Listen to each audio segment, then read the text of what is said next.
Entonces, como les comentaba, la clase de hoy día es de calor y temperatura, episodio 2. Así que necesito que hagan memoria, sé que cuesta, de hace 2 semanas, sobre los conceptos de capacidad calórica, conductividad térmica, equilibrio térmico, etc. ¿Ya? Espérense un poco. Le apagué el micrófono, si alguien quiere hablar lo prendes, por si acaso, por si alguien se le había quedado prendido. De acuerdo, entonces hoy día vamos a ver los temas de dilatación, básicamente dilatación de materiales, principalmente los metales, donde es apreciable en el corto plazo, la anomalía del agua, que por qué o qué significa que de repente el hielo, como han visto, flota sobre el agua líquida, siendo que la mayoría de los materiales en su estado sólido son más densos que en su estado líquido. Por lo tanto, no pasa eso. Y también el concepto de qué es el calor latente y qué pasa con el calor y la temperatura cuando estoy cambiando de estado, o sea, pasando de sólido a líquido, de líquido a sólido, etc. El primer concepto entonces es el de dilatación. La dilatación es una manifestación de cuando un cuerpo cambia su temperatura, o sea, algo cambia su temperatura, hay una manifestación física que es que si yo lo enfrío, se puede contraer, o si se calienta, se puede expandir. ¿Ya? Entonces, en estos casos hablamos de dilatación. La dilatación viene cuantificada, por decirlo de una manera, por un coeficiente de dilatación, que es un alfa, es una constante, básicamente, así como lo es el calor específico. Para cada sustancia, este es para cada sustancia también, para cada material. Hay distintos tipos de dilatación. Ya tenemos dilatación lineal, que en realidad esta es la que vamos a estudiar, dilatación lineal en una dimensión, una línea que se estira o se acorta. También está la dilatación superficial, que es obviamente en 2 dimensiones, como cambia el área, y la dilatación volumétrica en 3 dimensiones. Pero eso ya es un tema específico que no preguntan ni siquiera en el electivo. Entonces, solo tienen que saber qué significa el concepto de dilatación, ya que puede ser un aumento de las dimensiones del material o una disminución. Entonces, si la dilatación es positiva, entre comillas, entonces está expandiéndose, y si es negativa, está contrayéndose. Aquí hay una ecuación que dice que el largo final, porque estamos viendo un largo, una dimensión, recuerden, es el largo original que yo tengo más un término, más este término que es un producto de tres cosas. La pregunta es, ¿qué son esas cosas? Bueno, ahí abajo está. Lo que les quiero decir es que la dilatación, entre comillas, cuánto cambió el largo, es esto, lo que está en verde. Entonces, si les preguntan cuánto se contrajo o cuánto se expandió el metal, por ejemplo, tienen que calcular solo esto. Ahora, si les preguntan cuál es el largo final, bueno, al cambio, sea positivo o negativo, le suman el largo inicial. Entonces tienen que leer muy bien qué les preguntan en el problema de dilatación. Ya, que no suelen preguntarlo mucho de calcular, pero igual, ojo ahí. Entonces los términos largo final, largo inicial, el coeficiente de dilatación lineal, la diferencia de temperatura, que ya la conocen, final menos inicial, y el cambio de las dimensiones del material en cuestión. Lo que hay que entender es que el coeficiente de dilatación, ¿ya?, significa qué tan fácil yo cambio mis dimensiones. Es decir, fíjense, mientras mayor sea el alfa, mayor va a ser el delta L. Por lo tanto, el coeficiente de dilatación térmica es una cuantificación, como les dije, de qué tan fácil cambian las dimensiones del cuerpo ante un cambio de temperatura. Es decir, los cuerpos o materiales con elevados coeficientes de dilatación, si yo le proporciono cierta temperatura, se expanden o se contraen mucho. Dicho de otro modo, es como un análogo a la conductividad térmica, porque yo les dije que la conductividad térmica o los buenos conductores térmicos son aquellos que ante cambios de temperatura, perdón, ante proporcionarles cierta cantidad de calor, cambian mucho su temperatura, ¿de acuerdo? O quitarles calor. Bueno, cambios de calor implican grandes cambios de temperatura. Aquí, cambios de temperatura implican grandes cambios en las dimensiones, ¿de acuerdo? Entonces, los metales que vamos a estudiar tienen altos coeficientes de dilatación, básicamente. Aquí hay un ejemplo, o sea, está ahí más gráfico. Por ejemplo, lo que se llama la junta de dilatación, que está en la vía férrea, porque ustedes sabrán que, o sea, habrán notado que obviamente estos rieles están expuestos a toda la intensidad del calor que hay principalmente en verano, y se calientan mucho, ¿ya? Porque los metales, como ustedes saben, son buenos conductores térmicos, entonces si yo les pongo una cierta cantidad de calor, aumenta mucho su temperatura. Cuando aumentan mucho su temperatura, se dilatan mucho, porque tienen un coeficiente de dilatación alto, ¿de acuerdo? Entonces, por eso cuando construyen los rieles, lo hacen con cierto espacio, ¿ya? Porque cuando se hace mucho calor, se estiran y se terminan juntando. Si lo construyeran pegado, al final, al expandirse ante grandes cantidades de calor, y por ende a elevados cambios de temperatura, se terminarían deformando. Entonces, eso no serviría mucho para el tren, no sería muy bonito. ¿Ya? Por eso siempre los dejan con una separación. Aquí hay un ejemplo donde tenemos un tubo metálico, ya una especie de, no sé, cilindro, por decirlo así, una especie de cable, ¿no? Que tiene un cierto largo inicial y está a una cierta temperatura, ¿verdad? Aquí se calienta hasta 55 grados Celsius y, ¡pum!, sorpresa, se expandió. Entonces, este es un caso de dilatación típico. ¿Ya? Si yo lo enfriara, en teoría debería contraerse un poquito. Ya. Aquí tengo un caso que vamos a estudiar en un problema, así que básicamente un poco hacer trampa verlo antes de tiempo, pero se tiene un cierto metal, ¿ya? Una barra, que tiene un cierto coeficiente de dilatación y se pega a otro metal. Fíjense, tengo una franja un poco más gris, sé que no se ve muy bien, y otra como más blanquita. Entonces tengo dos metales distintos que los estoy pegando fuertemente. Vamos a asumir que el pegamento que lo une es demasiado fuerte, entonces no se va a separar nunca. Nunca se van a separar. La pregunta es, ¿qué pasa si yo caliento mucho esta unión de metales? Bueno, la respuesta es que se va a doblar en cierta dirección. Ustedes dirán, ¿pero por qué? Porque son metales distintos, entonces tienen coeficientes de dilatación distintos. Como ambos están expuestos al mismo cambio de temperatura, es decir, por ejemplo, los dos los caliento 50 grados, ya. El que tiene mayor coeficiente de dilatación se va a deformar más, porque eso significa tener un alto alfa, alto coeficiente de dilatación. Entonces, como son distintos, uno de los dos se va a deformar más que el otro, ¿de acuerdo? Entonces, el que más se deforma, manda, por decirlo así. El que tiene mayor coeficiente va a tender a doblarse más que el otro. Por lo tanto, se va a inclinar hacia abajo, ¿de acuerdo? Porque el metal que está arriba es el que se dobla más fácil, ¿de acuerdo? Esa es la respuesta, básicamente, ¿ya? El que tiene mayor coeficiente de dilatación, manda. Entonces, hay como una especie, imagínense que esto se está expandiendo en todas direcciones, para afuera, para abajo, en particular hacia acá abajo, ¿ya? Entonces, por eso es como que se expande en todas direcciones, en especial hacia acá abajo, y por eso lo empuja hacia abajo. Se está estirando como radialmente, aunque eso esté mal dicho. No sé si se entiende la idea. ¿Por qué se dobla entonces hacia abajo y no hacia arriba? ¿Sí o no? Sí, perfecto. Ya, eso era un concepto porque va a haber una pregunta calcada que es con esta y la respuesta es eso. A eso tienen que poner atención. Ya, eso con la dilatación. Entonces pueden preguntar cálculos con la ecuación que está aquí. Pueden preguntarle el delta, el alfa, que no es muy común, solo he visto una pregunta, pero más bien les gusta preguntarlo como conceptualmente. Es decir, entender que un alto coeficiente de dilatación, un alfa alto, significa que ante una determinada cambio de temperatura, ante un determinado cambio de temperatura, tu longitud cambia mucho. ¿De acuerdo? Eso es lo principal, entender qué significa el coeficiente de dilatación. La otra parte de la clase tiene que ver con los cambios de estado. Entonces ustedes sabrán que yo les mencioné al principio de la clase anterior que tenemos distintos estados de la materia. Tenemos sólido, líquido, gas. Hay otros más como el plasma, el condensado de Bose-Einstein, que no vamos a ver, pero estos son los clásicos. Claramente, a mayor energía cinética disponible, más dispersas van a estar las moléculas o partículas, como quieran verlo. ¿Ya?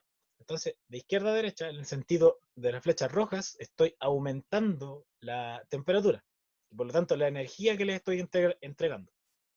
Por el contrario, los cambios de estado con flechas celestes significan aquellos donde yo estoy reduciendo la cantidad de energía que tiene el sistema. Por lo tanto, tienen menos energía cinética y se mueven menos. Ustedes saben que la energía cinética tiene que ver con la rapidez.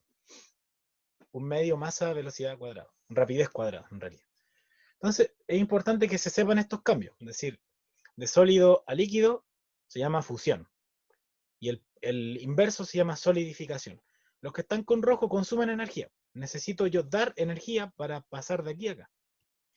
De líquido a gas se llama vaporización, no evaporación, vaporización se llama, ¿ya? Y el inverso se llama condensación, ¿ya? Esta solidificación muchas veces se llama congelación también, si es que hablamos del agua principalmente, o algunos le dicen cristalización, pero el término correcto es solidificación.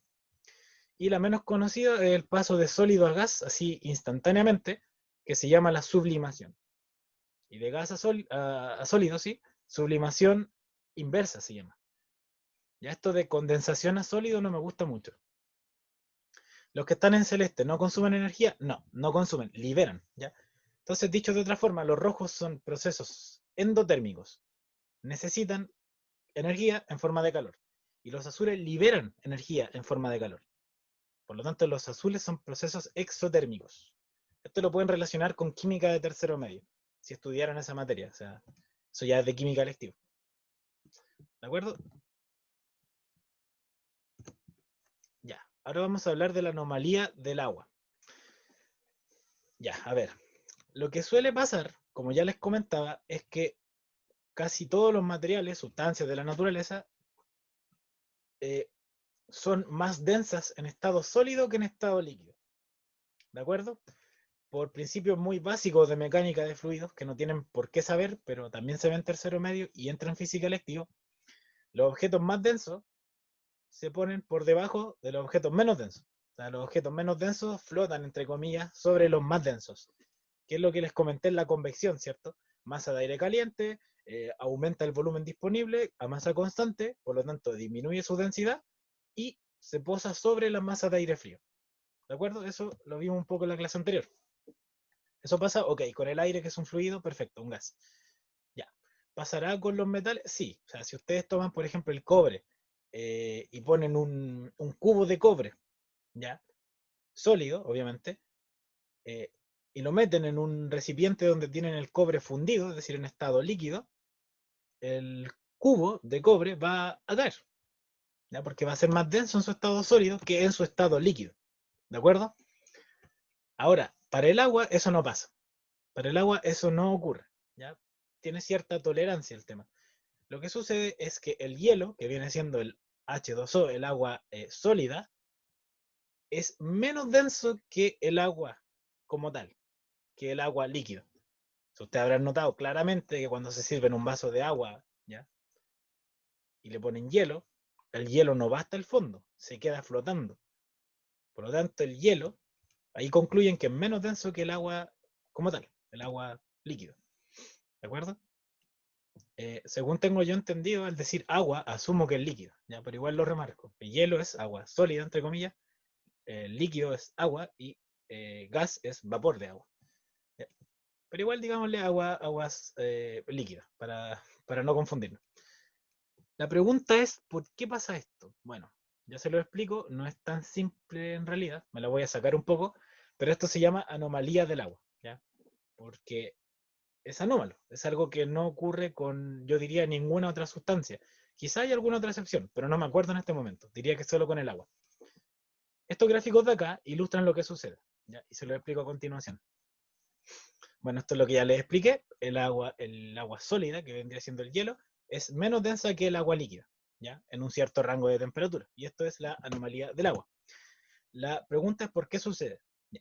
Lo que sucede es que cuando yo tengo el hielo, que es el agua sólida, las moléculas se unen, ¿cierto? Se enlazan entre sí con interacciones intermoleculares que pueden ser dipolos, dipolo-dipolo, puestos de hidrógeno, fuerzas de dispersión de London, lo que sea, ¿ya? Entonces están unidas estas moléculas o partículas de agua, como quieran verlas ustedes. Es mejor decir moléculas de agua. Las moléculas siempre se ajustan, se arreglan bajo una configuración que la naturaleza dice, ok, esta es la forma más óptima de ordenar las cosas. ¿Ya? No es magia, sino que se acomodan para minimizar la energía y cumplir otro montón de principios de la vida del universo, ¿ya? Lamentablemente, o afortunadamente para la vida, porque si no la vida no sería posible, ¿ya? quedan muchos espacios vacíos, entre comillas, entre las moléculas de agua cuando tengo hielo. Por lo tanto, tengo cierta masa ocupando un gran volumen, por decirlo así. Entonces yo hago la división, masa dividido en volumen. Y me da, por ejemplo, 0,8 por inventar. Ya, perfecto. Luego yo fundo el hielo, es decir, lo paso del estado sólido al estado líquido, y tengo el agua que conocemos de la llave, ¿ya? Y hago el mismo cálculo, tomo toda la masa que hay, mido todo el volumen que ocupan esas moléculas de agua líquida ahora, no sólida, y para mi sorpresa me da una densidad 1, por ejemplo, más grande que en estado sólido. Yo digo, espérate, ¿qué está pasando acá? Bueno, lo que yo les dije, tengo la misma masa, las mismas moléculas de agua, pero el arreglo en el estado líquido no permite que existan estos espacios vacíos. ¿De acuerdo? No permite que queden estos espacios vacíos, entonces la misma masa de agua ocupa un volumen más pequeño, es decir, la densidad va a ser más grande. Esa es la explicación. Y alguien en el chat puso, es por los puentes de hidrógeno que quedan lejitos cuando se ordenan. Mira, como yo te digo, ignoro si ese es el motivo real, pero me hace mucho sentido, así que vamos a considerarlo un aporte que tiene que ver con cómo se arreglan los puentes de hidrógeno. Ya, pero para hacerlo más simple es porque cuando está en estado sólido deja estos espacios vacíos que cuando pasa al estado líquido los llena, por decirlo así. Por eso es más densa. Y eso permite que el hielo flote sobre el agua. ¿Ya? Ahora, eso es lo que tienen que saber. No tienen que saber por qué pasa, pero tienen que notar que, y saber esto, que el agua alcanza su densidad máxima a 4 grados Celsius y a una atmósfera de presión. ¿De acuerdo? Bajo esas condiciones particulares. Una atmósfera de presión es la presión que hay al nivel del mar, ¿de acuerdo? Ahí en la playa. Y 4 grados Celsius ya saben más o menos qué temperatura es. Bajo esas condiciones el agua está como en el vértice, ¿cierto? Esto es como una parábola, está en el vértice. Como es una parábola negativa, el vértice es un máximo. Entonces está en el punto de densidad máxima. En un gráfico densidad-temperatura, ¿de acuerdo? Por lo tanto, aquí viene lo importante. Si yo ya estoy en este punto, 4 grados Celsius y una atmósfera de presión, mi densidad es máxima. Por lo tanto, si aumento la temperatura, baja mi densidad. Si disminuye la temperatura, baja mi densidad. ¿De acuerdo? Para cualquier lado que me mueva. Por otro lado, estar en el punto de densidad máxima significa estar en el punto de volumen mínimo. ¿De acuerdo? Estar en el punto de volumen mínimo. Es como dar vuelta el gráfico. Porque ustedes saben que volúmenes pequeños significan densidades grandes a masa constante.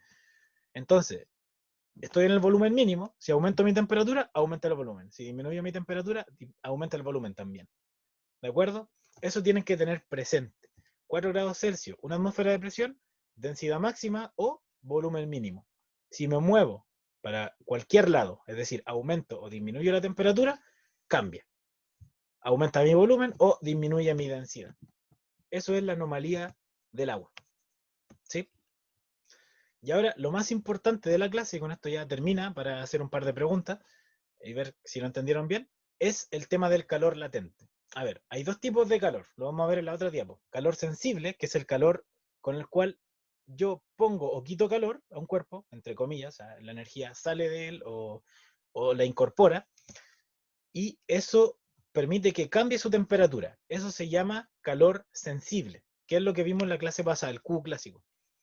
Pero, por ejemplo, imaginemos que el agua yo la caliento hasta 100 grados Celsius, llego acá, justo acá. Y ahora yo necesito que esa agua a 100 grados Celsius en estado líquido pase a ser agua a 100 grados Celsius, pero en vapor de agua. Yo necesito energía para romper interacciones entre las moléculas de agua y hacer que se separen. Es decir, necesito darles energía cinética. Esa energía viene dada por un calor, que se llama el calor latente. Por lo tanto, el calor latente es la energía que yo necesito para cambiar de estado solamente. Dicho de otro modo, esta recta en el gráfico significa que yo estoy dándole energía, ¿de acuerdo? Estoy dándole calor, pero ese calor no me cambia la temperatura, sino que estoy usando esa energía, calor, para romper enlaces y cambiar de estado a temperatura constante. Por lo tanto, la moraleja es que en un cambio de estado, la temperatura nunca cambia. O sea, llevo el líquido a 100 grados Celsius.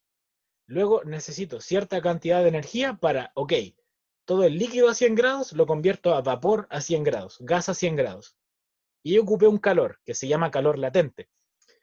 Cuando ya cambié todo de líquido a vapor, a gas, recién el calor que meto va a cambiar la temperatura. No sé si se entiende. No es como que llego agua líquida a 100, meto 10 calorías y ya tengo vapor. No, tengo que transformarla toda. Y después sube la temperatura del gas. ¿Sí? Es como un cambio discontinuo. Y viceversa es lo mismo. Tengo que liberar cierta cantidad de energía para hacerlo. Ya lo explico de nuevo. Deja usar otro gráfico. Ya mira.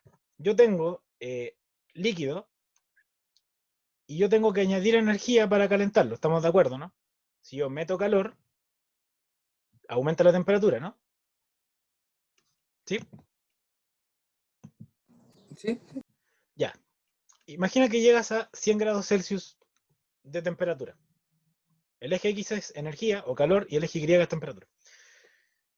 Lo que yo te estoy diciendo aquí es que fíjate que yo avanzo en el eje X, es decir, estoy dándole energía, dándole calor, pero la temperatura no aumenta, fíjate.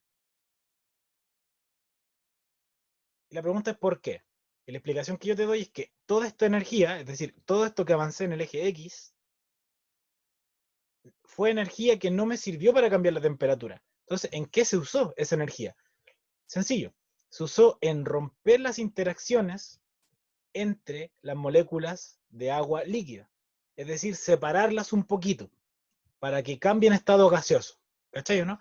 Entonces, toda esta energía no me permitió subir la temperatura. Pero no quiere decir que yo no le puse energía. Yo sí le puse energía. Pero se usó para cambiar de estado. ¿Se entiende? No Sí, podí. Claro. ahora sí. Entonces, lo que quiero decir no es que yo tengo agua a 100 grados Celsius, agua líquida. Le meto un poquito de calor y paso al tiro a tener gas a 102 grados Celsius. Eso es imposible. Primero, llegas a la temperatura de vaporización o temperatura de ebullición y ahí te cobra como un peaje, por decirlo así, para pasar a gas primero. ¿Ok? O sea, cuando está en el proceso de cambiar el estado, no aumenta la temperatura, pero cuando ya está en el estado, sí, exactamente, ese es el resumen. Yo llego aquí y tengo que pagar un peaje, así, necesito 300 calorías, líquido a 100, gas a 100, ¿cachai? Me mantengo a la misma temperatura, pero pasé de líquido a gas. Y recién cuando cambié todas las moléculas de líquido a gas, ahí recién el calor que le meta va a cambiar la temperatura. Gas a 101, 102, 103 grados, ¿cachai? Entonces, no es como uno piensa que es un cambio instantáneo. O sea, tú llegas a 100 grados y no sigues subiendo de 1 a 101, 102. Primero necesitas una diferencia de energía para cambiar de estado, para darle energía cinética a esas moléculas y que ocupen más espacio. Y vale lo mismo si vienen de arriba hacia abajo. O sea, vengo del gas, llego al gas a 100 grados Celsius y yo no paso instantáneamente al líquido a 100 grados Celsius. Primero necesito liberar cierta cantidad de calor para que las moléculas se ordenen un poquito, se junten un poco, y ahí recién empieza a bajar la temperatura de nuevo. ¿De acuerdo? Entonces, ese concepto tienen que digerirlo muy bien, que se llama el concepto del calor latente. Y ahí sirve para los dos lados, ya sea para ir de líquido a gas a líquido, sólido a líquido, líquido a sólido. ¿De acuerdo? Entonces, lo que tienen que rescatar de este tipo de gráficos es que si ven este gráfico, temperatura, energía, significa que las zonas con pendiente cero son cambios de fase. Se llaman cambios de fase o cambios de estado. Y te dicen, ¿por qué? Porque estoy dándole energía, pero no cambia la temperatura. Entonces, esa energía se usa para romper interacciones o formarlas. ¿De acuerdo? Esa es la gracia. Obviamente, esto sucede a una temperatura exacta, que en el caso de líquido a gas se llama punto de ebullición, y en el caso de sólido a líquido y viceversa se llama punto de fusión. ¿Yep? Entonces, las temperaturas estas de cambios de estado son iguales. Líquido a gas, la misma temperatura de gas a líquido. ¿De acuerdo? Y de sólido a líquido, el mismo que de líquido a sólido. Entonces, por ejemplo, el punto de fusión es, entre comillas, igual que el punto de solidificación. El punto de ebullición es igual que el punto de, por inventar, condensación. Bueno, aquí hay una especie de fórmula que en realidad no hay que usar, pero les comento, que es L se llama calor latente, ¿ya? Yo les dije que el calor sensible es el que ya conocíamos, con el cual cambio la temperatura, pero el calor latente es con el que yo cambio de fase, ¿ya? Y bueno, puede ser positivo o negativo, claramente puedo absorberlo, puedo liberarlo. ¿Y por qué puse Q partido en M? Porque es por unidad de masa, es como la entalpía y esos temas de química, ¿ya? Por ejemplo, dice, el calor latente de fusión del hielo es 80 calorías por cada gramo. Por eso es por unidad de masa, ¿cachan o no? Entonces, ¿qué quiere decir esto? Para transformar un gramo, el denominador es 1, 80 dividido en 1, 80. Un gramo de hielo a 0 grados Celsius en un gramo de agua líquida a la misma temperatura, necesito energía. Eso es lo que yo les decía. Necesito energía. La temperatura no cambia, pero cambia el estado, sólido a líquido. ¿Cuánto necesito? 80 calorías por cada gramo. Entonces, si quiero transformar un gramo, necesito 80 calorías. Si quiero transformar 2 gramos, ¿cuánto necesito? 160. ¿Se entiende la idea? Es por unidad de masa. 80 calorías por cada gramo. Si necesito transformar 3, 80 por 3, 240 calorías. ¿De acuerdo? Esa es lo que hay que tener cuidado, ¿ya? Porque de repente les dicen, ya, para cambiar de estado necesito 200 calorías por cada gramo. Ya, y quiero transformar 2 gramos. Y ustedes dicen, ya, entonces no necesito 200, necesito 400. 200 por 2. Y yo te digo, vale, y yo te doy 380. Y ustedes dicen, no me alcanza, no me alcanza. Entonces el resultado final va a ser que tengo casi todo fundido, si es que dije fusión, pero una pequeña parte no va a alcanzar a convertirse, porque yo concluí que necesitaba 400 calorías y tú me diste 380, ¿de acuerdo? Entonces, ese tipo de problemas son más o menos los que preguntan, ¿ya? Como usar bien el concepto de calor latente. ¿Qué significa? Entonces, con eso en mano, vamos a tratar de hacer algunas preguntas, ya un poco de la clase anterior y de esta. Son unas 5 o 6 y terminaríamos. ¿Ya? Tengo un cuerpo A una temperatura de 10 grados Celsius y un cuerpo B a 50. Estos cuerpos se ponen en contacto aislados térmicamente, para que se cumpla lo que ya conversamos. Y el equilibrio, la temperatura de equilibrio son 20 grados. ¿Qué sucede con el cuerpo A?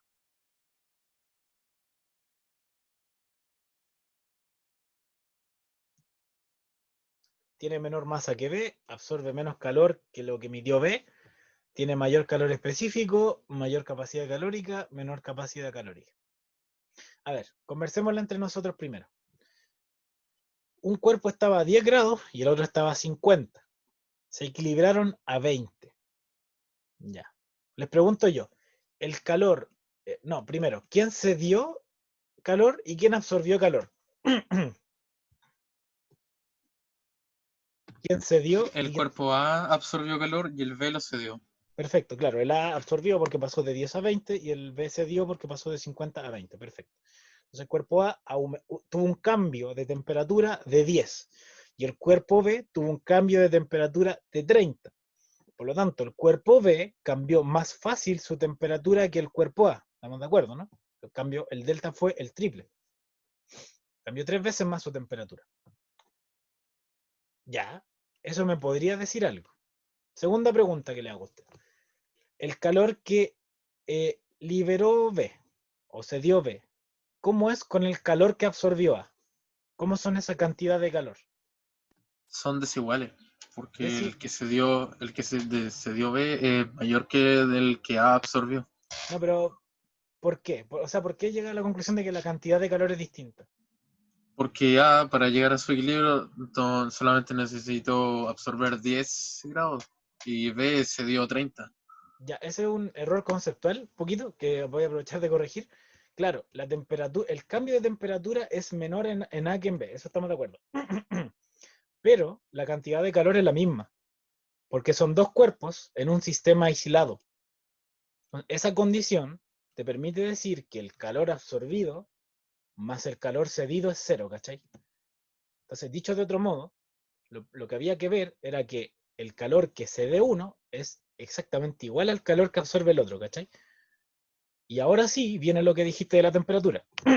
Tú dices, ya, los dos, ya sea que liberan o absorban, en la misma cantidad de calor, el mismo Q. Pero B, ante la misma cantidad de calor, cambió mucho más fácil su temperatura. Cambió en 30 y el otro cambió en 10. Entonces ahí tú llegas a la conclusión de que ante la misma cantidad de calor, el cuerpo que más fácil cambia su temperatura es un cuerpo que es un buen conductor térmico. Dicho de otro modo, es un cuerpo con una baja capacidad calórica. Por lo tanto, la conclusión correcta es que el cuerpo B tiene una baja capacidad calórica, porque ante la misma cantidad de calor que el A, cambió mucho más su temperatura. Entonces, la respuesta correcta es la D, que el cuerpo A tiene una mayor capacidad calórica que B, porque ante la misma cantidad de calor le costó mucho cambiar su temperatura, cambió solo 10 grados. Así que la respuesta correcta es la D. Esta pregunta no era fácil, pero necesito que se den cuenta de lo que tenían que ver. O sea, era esencial darse cuenta que el calor que absorbe uno era igual al calor que absorbe, perdón, que liberó el otro. La repito entonces, a ver. Le va a tocar repasar la clase anterior porque la clase anterior estas preguntas las respondieron súper bien. ¿Ya? Se nota que pasó un tiempo. Repito entonces, en un sistema aislado, dos cuerpos, el calor que absorbe uno es igual al que libera el otro. O sea, si yo boté 100 joules, el otro absorbe 100 joules. Entonces el Q es igual para ambos, porque el sistema es aislado, o un calorímetro. Eso de plano, eso hay que saberlo. Ahora, tú te das cuenta que los dos experimentaron o se les entregó, liberaron el mismo Q, la misma cantidad de calor, ¿de acuerdo? Pero el cambio de temperatura fue distinto para ambos. El A pasó de 10 a 20 y el B pasó de 50 a 20. Es decir, la variación de A fue de 10 grados. Veámosla en valor absoluto, no importa el signo. Y la variación de B fueron 30 grados. Entonces tú te preguntas, ¿quién cambió más fácil de temperatura? El B. Por lo tanto, el cuerpo B es un buen conductor térmico, porque ante la misma cantidad de calor que el cuerpo A, cambió muy fácil su temperatura. Y yo les enseñé que los conductores térmicos son aquellos que, como ya les dije, cambian muy fácil su temperatura ante cantidades de calor. Como estoy comparando dos cuerpos, necesito que el calor sea el mismo, si no, no tiene sentido. Necesito comparar. ¿Ya? Por lo tanto, llegan a la conclusión de que B es un buen conductor térmico, por lo tanto tiene una baja capacidad calórica. O dicho al revés, A es un aislante térmico respecto a B y tiene una alta capacidad calórica. Por eso la respuesta es la D. Ahora, ¿por qué no es C? ¿Por qué no puedo hablar de calor específico? Porque necesito que me digan que las masas son iguales. Si no les dicen que las masas son iguales, traten de evitar hablar de calor específico.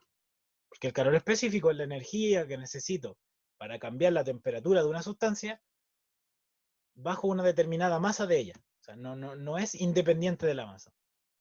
En cambio, el calor específico sí. Explicación alternativa. Capacidad calórica tiene una ecuación que yo les mostré, una fórmula cortita, que es Q partido en delta T. Entonces, si ustedes hacían Q partido en delta T, iban a llegar a la conclusión de que ese cociente era chico para B, porque era Q partido en 30, y para el cuerpo A era Q partido en 10. Por lo tanto, llegaban a la conclusión numérica de que A tiene una capacidad calórica mayor que B. Q partido en 10 es más grande que Q partido en 30. ¿Y por qué los Q eran iguales? Porque intercambiaron calor en un sistema aislado. Entonces, esta pregunta, repásenla, vean la clase anterior, traten de hacer la guía después. Necesito que tengan claro ese concepto. Me tomó un poco por sorpresa, pero se puede mejorar. Ya. ¿Qué es lo que se cumple en una vaporización? Absorción de energía, aumento de densidad, no hay cambio de temperatura.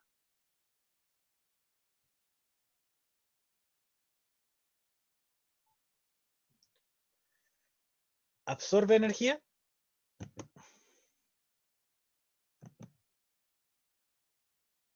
¿Este proceso absorbe energía o la libera?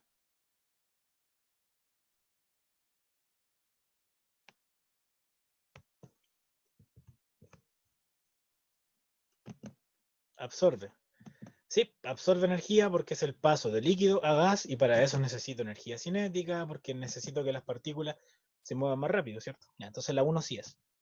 2. ¿Aumenta la densidad si paso de líquido a gas? No, disminuye, ¿cierto? Por lo tanto la 2 se descarta. Y 3. No hay un cambio de temperatura. ¿Eso es correcto o falso? La 3 romano. No hay cambio de temperatura, correcto, exacto. ¿Por qué no hay cambio de temperatura? Porque es un cambio de fase. Si hiciera la gráfica, sería esta sección de pendiente 0. Entonces, claramente era 1 y 3. Ya, esto está bien porque es de la clase de hoy día, así que bien. Pero la anterior, denle una vuelta. Y miren qué sorpresa, porque esta la había inventado yo, esta pregunta. Miren qué sorpresa. Modelo 2020, obviamente pregunta del módulo común, y aparece un gráfico temperatura-tiempo. ¿Ya? Y yo creo que este gráfico ya se le hace bien conocido respecto a lo que vimos hoy día. Ya, dice entre T1 y T2 la temperatura permanece constante. Y entre T3 y T4 también. ¿Ya? Que es lo que se puede ver acá. Entonces, respecto a ese gráfico, preguntan ¿qué es correcto? Veamos lo que dice la alternativa. A la temperatura T1, la sustancia cede más calor que a T2. A T1, ¿ya? La sustancia cede más calor que a T2. No, mira, primero no tengo idea cómo saberlo. Yo no sé cuánto calor cede, el gráfico no me dice, es un gráfico de temperatura, tiempo, así que a priori la A no tengo idea. ¿Ya? Pero no tiene sentido, porque en T1, en teoría, es la temperatura de fusión. El sólido cambia a líquido, cambia a gas. Y para pasar de sólido a líquido, bueno, necesito absorber, ¿ya? Cierta cantidad de calor que es mucho menor que la cantidad de calor que necesito absorber acá. El salto de sólido a líquido es mucho más bajo que el salto de líquido a gas. Pero, le repito, no tengo datos suficientes para asegurarlo como 100% seguro. Entonces, si tienen este caso, márquenla como puede ser, pero busco otra alternativa que es más fácil ver. B. La sustancia disminuye su calor específico. Imposible. Imposible. Si responden esto, estamos mal. Porque el calor específico no cambia. El calor específico es propio de la sustancia. ¿De acuerdo? Igual que la capacidad calórica. Son propiedades del material. Entonces, la sustancia, si es la misma, no puede cambiar su calor específico. Así que esta no tiene ningún sentido. C.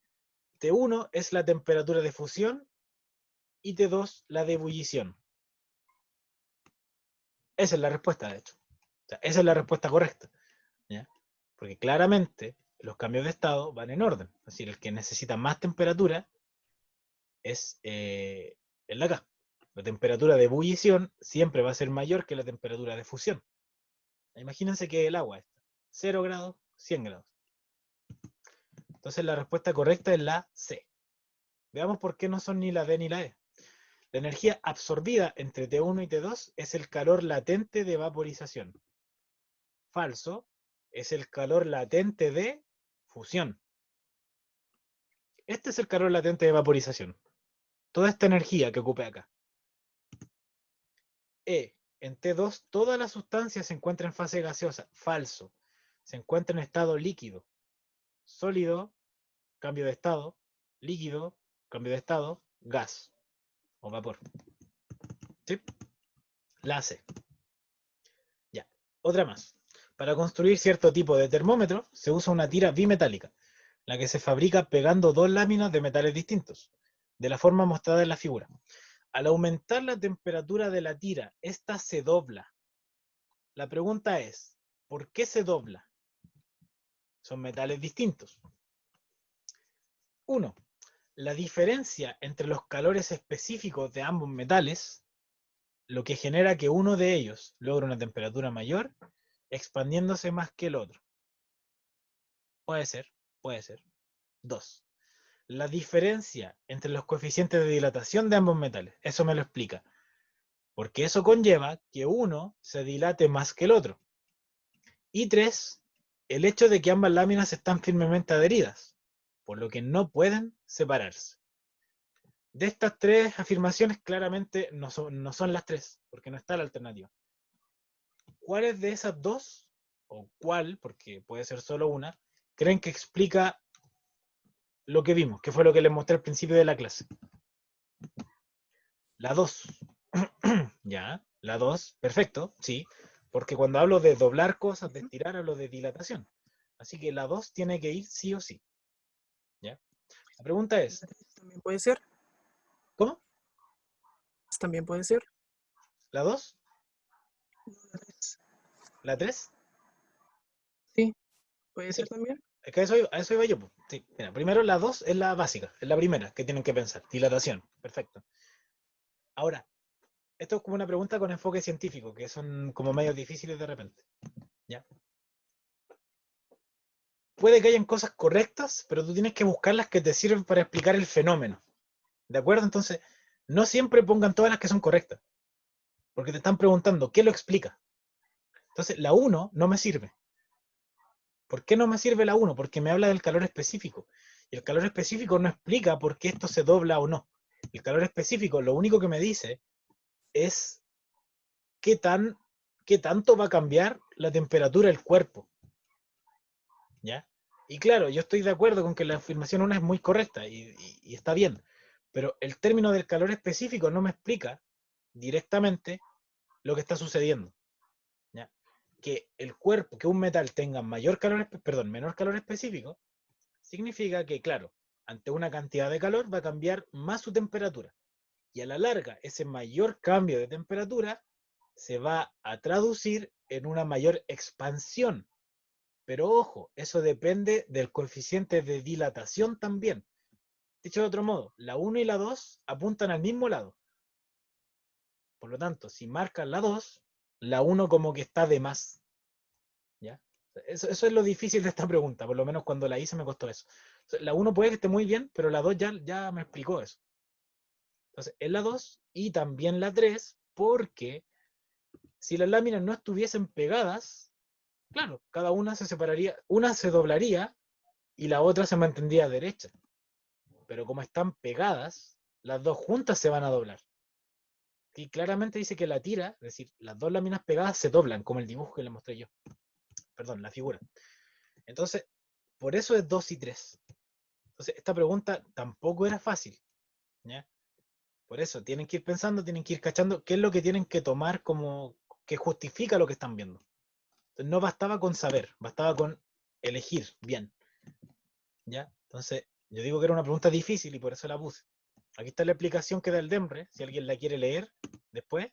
Ahí está el monito, por qué es 2 y 3. ¿Ya? Ya. Quedan unas 3 más.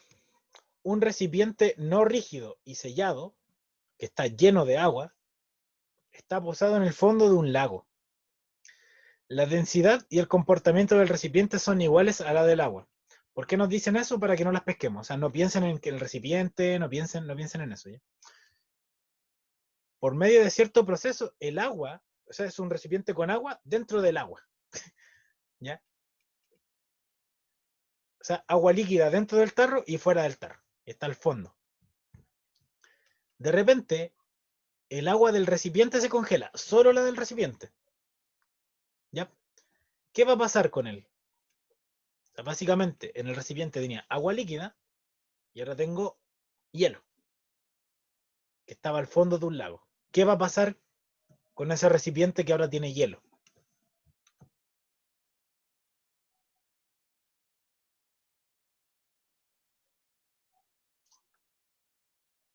Respecto a la anomalía del agua. Recuerden que esto tiene que ver con la anomalía del agua. B. Exactamente. Tenía agua líquida el recipiente, se congela, pasa a ser hielo, y como ustedes ya saben, el hielo es menos denso que el agua líquida, ¿ya? Y flota. Y ya por un tema de hidrostática, ¿ya? Lo que es menos denso va a flotar sobre lo que es más denso. Básicamente el empuje va a superar al peso y va a ascender.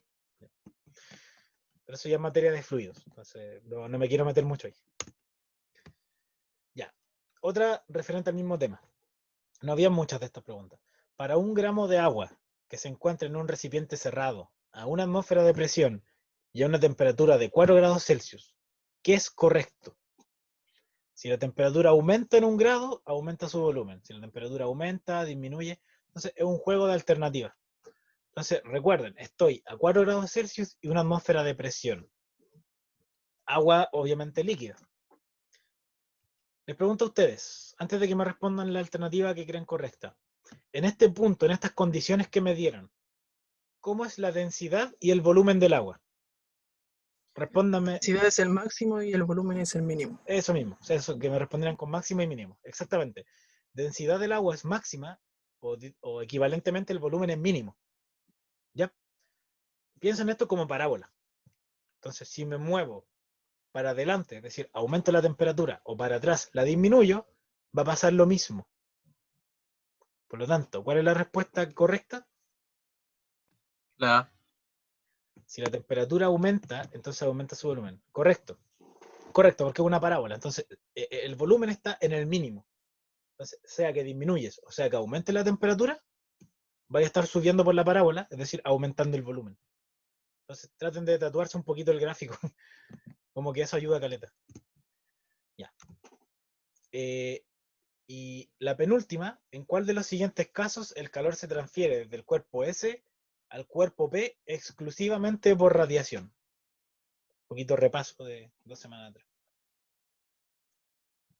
La A. ¿Por qué? Es que en la otra clase había explicado que a grande escala casi siempre era por radiación, o sea, cómo se transfería Claro, o sea, la energía. más que gran escala es cuando en un lugar donde no hay mucha materia, ¿cachai? Que donde no hay, pues si hay mucho fluido, es convección. Si hay mucho material sólido, es conducción, y si no, radiación. Sí, es por eso, básicamente. Ya, la B, por ejemplo, yo diría que más por convección. La estufa a gas. Aparte dice exclusivamente, entonces como que no hay. Eso. Bien. Y ahí la última, un cuerpo R tiene una temperatura T sub R y un cuerpo S una temperatura T sub S. Si se colocan en contacto térmico en un recipiente aislado y la temperatura de R inicial es mayor que la de S inicial, ¿qué es lo que va a pasar? Es clave que el recipiente es aislado. La A. Exactamente. No, espérate.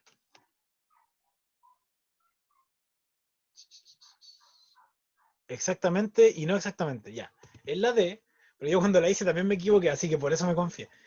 Ya, exactamente, es la A o la B. Ya, lo primero es notar que la cantidad de calor tiene que ser igual. Ya, eso fijo, o sea, si no partimos de ahí estamos mal. Ahora, ¿por qué es la D y no la A? Porque el cuerpo R está a mayor temperatura que el cuerpo S. Entonces la pregunta era un poco tramposa, porque uno tenía que decir, vale, R está más caliente. Entonces el que cede calor es R. Y como S estaba más frío, es el que lo absorbe. Solo por eso es la D, no la A. Pero sí, es la misma idea. Son como respuestas gemelas. Sí, yo también me equivoqué cuando la hice, así que no pasa nada. Ya, pero de ninguna forma era B, C o E, porque la cantidad de calor tiene que ser igual. QAbs más QZ igual a 0 en un recipiente aislado. Esa entonces es la clase. Ahora, antes de terminarla, quiero poner un poco unas preguntas de la guía, no para hacerlas, sino que para mostrárselas. Así que voy a ponerle pausa y buscarlas. Ya, entonces, como le había adelantado, les voy a mostrar un poco bueno, el drive que ya conocen a esta altura. Ya les subí la guía, entonces, si nos vamos a física común, claramente ahí están las 4 guías que están, todas con sus respuestas. Aquí recuerden que en el PDF de claves aparecen las respuestas de las 4 guías, ¿ya? Coordenadas, y las resoluciones. ¿Ya? Durante la semana les subí la de calor y temperatura. Entonces, si quieren ver la de calor y temperatura, ahí está todo, cómo se haría cada ejercicio. Si tienen dudas me pueden preguntar, pero ya están en condiciones de hacer esta guía. Esta guía tiene 22 ejercicios. ¿Ya? Espero que se esté viendo.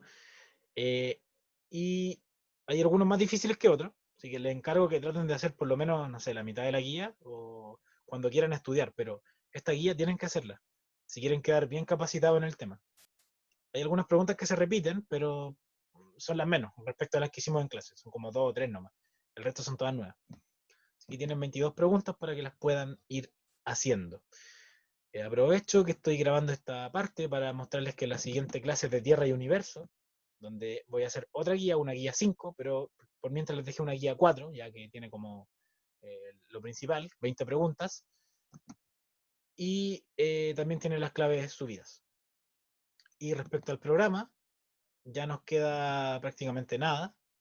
Si aquí lo puedo mostrar, estamos ya en la clase 10, la siguiente clase sería la clase 11, que es sobre Tierra, clase 12 sobre Universo, así que ya más o menos la segunda semana de octubre, perdón, ya estaríamos empezando ondas, y con eso vamos a terminar empezando noviembre. Todo lo que es física. Eso, voy a dejar de grabar y cualquier duda siempre pueden preguntar.